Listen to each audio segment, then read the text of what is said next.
কিন্তু আমার ছেলের মধ্যে কোনো প্রকার চাহিদা ছিল না, ওই 20 টাকা, খালি 20 টাকা, এর উপরে আমার ছেলে কখনো চাইতো না।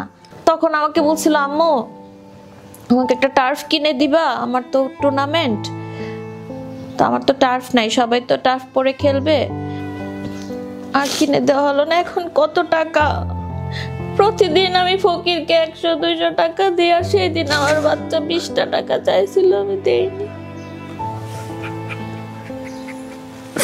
এখন মানুষের ক্ষেত্রে টাকা চাইলে 100 চাইলে 500 দেওয়া দেয়।